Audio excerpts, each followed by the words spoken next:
बिहार में शिक्षक अभ्यर्थियों का एक लंबा संघर्ष चला है।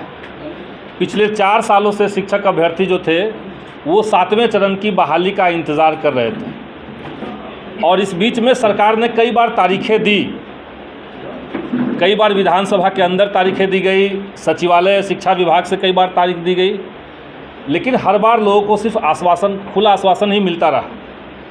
लेकिन अंत में जब छात्रों के लंबे संघर्ष के बाद सरकार ने नई नियमावली को मंजूरी दी है तो उस नियमावली में कुछ इस तरह के शर्त लगा दिए गए हैं जिससे आज पूरे बिहार के भीतर शिक्षक अभ्यर्थियों के बीच में निराशा और संशय की स्थिति बनी हुई है।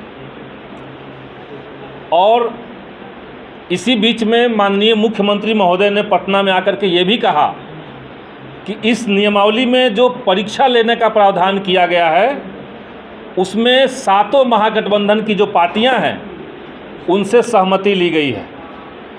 यहाँ पर भाकपा माले की तरफ से महागठबंधन के एक प्रमुख घटक दल होने के तौर पे हम आप सब लोगों से ये बात कहना चाहते हैं कि इस सिलसिले में हमारी पार्टी से कोई बातचीत नहीं हुई है।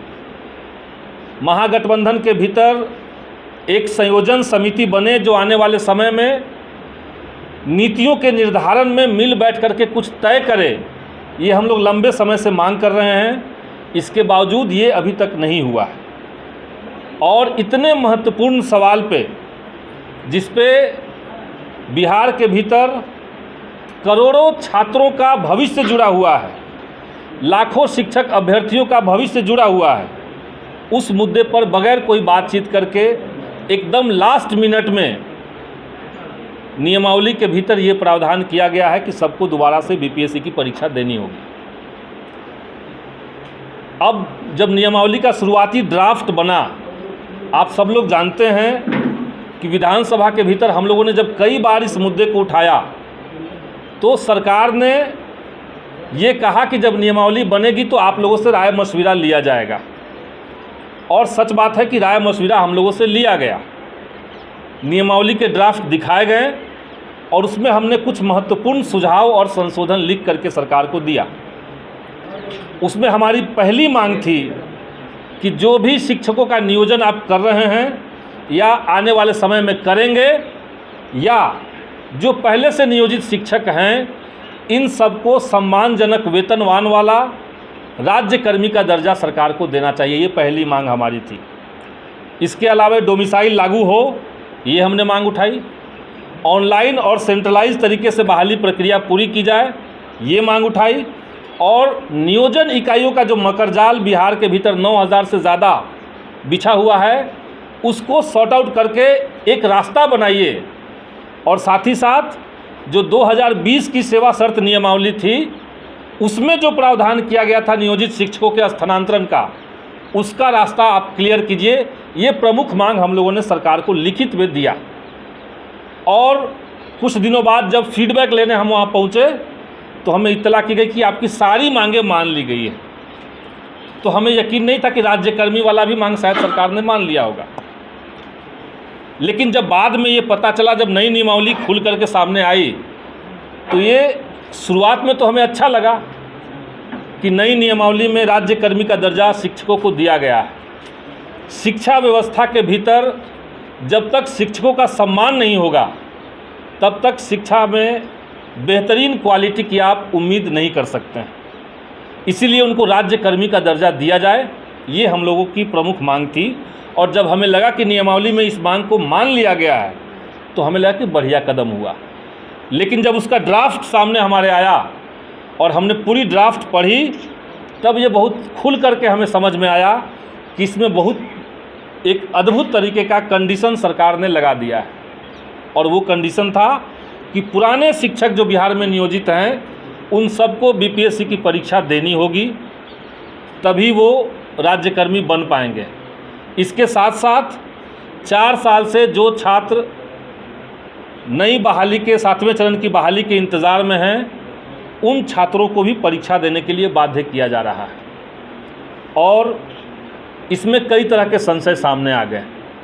इसीलिए आज हम लोग बैठक कर रहे हैं। बैठक में उन तमाम बिंदुओं को हम लोग सुनेंगे, उसको संग्रहित करेंगे और सरकार तक अपनी बातों को पहुंचाएंगे। लेकिन ये बात ज़रूर उसमें है कि नई नियमावली में जो स्टेक होल्डर्स शिक्षा विभाग के तहत आते हैं, स्टेक होल्डर्स मतलब जिनके ऊपर इसका प्रभाव होगा, जिनके ऊपर इनका असर होगा, जैसे बिहार के तमाम नियोजित शिक्षक या बिहार में सीटेट, बीटेट और एस्टेट उत्तीर्ण जितने अभ्यर्थी हैं वो, तो इन तमाम स्टेक होल्डर्स की जो इच्छा है वो सरकार सुने, इनके जो कंसर्न है उसको सरकार सुने। और इसलिए शिक्षा के अंदर ये जो नई नियमावली आई है जिसमें परीक्षा का प्रावधान किया गया है, हम लोग सरकार से ये मांग करेंगे कि इस पर पुनर्विचार हो। इस तरीके से 4 सालों के इंतज़ार को आप अचानक से बदल नहीं सकते हैं। खेल के बीच में सुप्रीम कोर्ट ने भी कहा है कि खेल के बीच में खेल का नियम नहीं बदल सकता है। स्टेट 2019 की परीक्षा से बिहार में पहले से ही शारीरिक शिक्षक जो हैं वो कार्यरत हैं, 1 साल से कार्यरत हैं। उसी परीक्षा से जो अन्य विषय के छात्र हैं वो संघर्ष कर रहे हैं। तो इसीलिए एक पैटर्न सबके लिए होना चाहिए। और इसलिए सरकार की अगर कोई चिंता है कि हमें परीक्षा लेनी है तो आप 7वें चरण की नियुक्ति पहले कीजिए, उसके बाद आप पहले से इस बात की घोषणा करके रखिए कि हमें परीक्षा लेनी है, तो परीक्षा देने में किसी को कोई ऐतराज़ नहीं है। इसके साथ साथ हम ये भी कहना चाहेंगे कि सरकार की चिंता जो दिखने में लग रही है, और एक हिस्से में ये बात जा रहा है कि सरकार शायद शिक्षा विभाग में गुणवत्ता को लेकर के कंसर्न है, तो ये कंसर्न से हम लोग का कोई ऐतराज़ नहीं है। गुणवत्ता निश्चित तौर से उसमें होनी चाहिए, और इसीलिए शिक्षा के भीतर क्वालिटी को मजबूत करने के लिए, उसको ठीक करने के लिए कुछ प्रमुख चीज़ें हैं जो सरकार को करनी चाहिए। जैसे आप सब लोग जानते हैं कि बिहार की शिक्षा व्यवस्था में शिक्षकों के पास इतने तरह के काम सरकार ने पहले से दे रखे हैं कि वो साल में आधा समय शिक्षकेतर कार्यों में लगे रहते हैं। शैक्षणिक से इतर काम जो हैं उस काम में लगे रहते हैं। तो इस चीज़ पे हाई कोर्ट ने भी संज्ञान लिया हुआ है। उस काम को सरकार को उनसे नहीं करवाना चाहिए। जैसे उदाहरण के लिए अभी बिहार के भीतर जातीय जनगणना चल रहा है।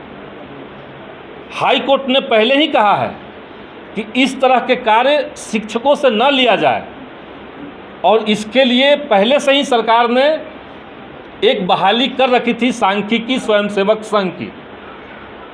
वो तमाम छात्र जो हैं वो आज अपने रोज़गार को वापस पाने के लिए संघर्ष कर रहे हैं। उन्होंने सिर्फ 1.5 साल काम किया था और अच्छा काम करने के बावजूद उनको हटा दिया गया। तो जो काम शिक्षकों का था, पढ़ाने का काम, उनसे सिर्फ वही लिया जाए। जो काम सांख्यिकी स्वयंसेवक संघ के छात्रों का है उनसे उनका काम लिया जाए, ताकि उनका भी एक रोज़गार चले। तो इस तरह के और भी कई सारी मांगें हैं, जैसे स्कूलों के अंदर मूलभूत ढांचे की बात, जैसे स्कूलों के भीतर इंफ्रास्ट्रक्चर को डेवलप करने की बात, ये तमाम चीज़ें हैं। तो इसलिए सरकार से हम ये मांग करेंगे, एक डेलीगेशन हमारी पार्टी का, महागठबंधन के घटक दल और जो हैं उनसे हम लोग मीटिंग करेंगे जल्द ही, और उनसे बात करके एक ठोस प्रस्ताव हम लोग सरकार के पास ले जाएंगे। माननीय मुख्यमंत्री से बात इस पर होगी, और बात करके हम लोग अपना डिसएग्रीमेंट जो हमारा है वो हम लोग उनसे साझा करेंगे, और इस बात का पूरा प्रयास करेंगे कि ये जो बहाली है वो बगैर परीक्षा के हो, और अभी से सरकार घोषित कर दे अगर 8वें चरण के लिए इनको कोई और कुछ करना है तो यही बात हम लोग आज करेंगे। और आज की बैठक में हम लोग इस पर और विस्तार से चर्चा करेंगे। छात्रों का इससे इतर अगर कोई और कंसर्न है तो उसको यहाँ सुना जाएगा, उसको नोट डाउन करेंगे और उसको फिर हम लोग आगे चैनलाइज करके सरकार तक पहुँचाएंगे। यही आज का मीटिंग का मीडिया के साथियों के लिए यही ब्रीफ रिपोर्टिंग है। आपके किन शिक्षक किन टीम वाले को इनवाइट किया? देखिए, हमने कोई चयन नहीं किया है किन शिक्षक संघ को बुलाना है, इसमें कोई चयन का आधार नहीं है।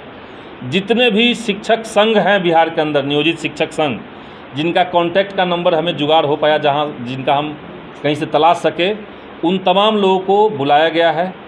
उसमें से अधिकांश लोग आए हैं, कुछ लोग साथी अभी आ रहे हैं। तो शिक्षकों की बैठक इसके जस्ट बाद हम लोग करेंगे। अभी यहाँ पे जो लोग बैठे हुए हैं इनमें से अधिकांश जो हैं वो शिक्षक अभ्यर्थी हैं और उसमें से भी जो ज़्यादातर लोग हैं वो STET पास अभ्यर्थी हैं। कहिए ना क्या वही लोग भी हैं।